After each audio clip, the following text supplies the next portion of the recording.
Les déviances qui gangrènent aujourd'hui la jeunesse scolaire engagent de la vie des observateurs toute une chaîne de responsabilités.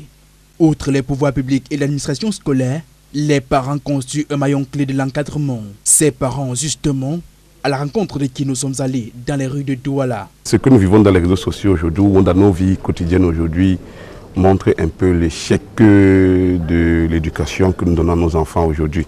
C'est un problème d'éducation.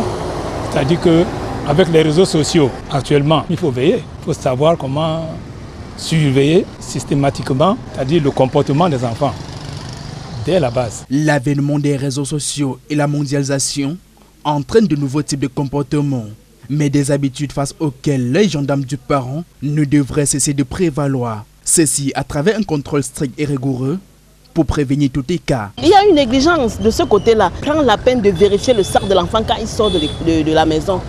Chaque matin, même le soir quand il rentre, vérifie. Parce qu'ici, on a eu à sortir de la drogue dans la poche des enfants. Parce qu'un enfant qui sort de chez lui avec un couteau qu'il met dans le sac, en sortant derrière, les parents doivent vérifier. À l'école, pareil. Au niveau des entrées, oui, les surveillants doivent veiller. Il y a des applications dans le téléphone, un peu comme le contrôle parental, qu'il faut toujours installer dans le téléphone, et même dans les télévisions.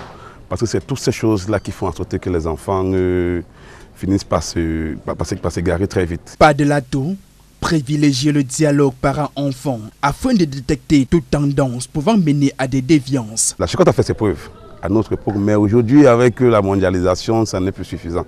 Il faut dialoguer avec les enfants, il faut les préparer déjà à la vie, il faut déjà les informer sur les risques de l'alcool, sur les risques de tous ces stupéfiants. Et il faut aussi contrôler les fréquentations. Ne pas tout donner à l'enfant. Si l'enfant a besoin de telle chose, tu donnes. Besoin de telle chose, tu donnes.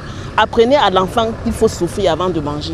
La famille reste aidée de ce fait le premier rempart éducatif par la transmission des valeurs.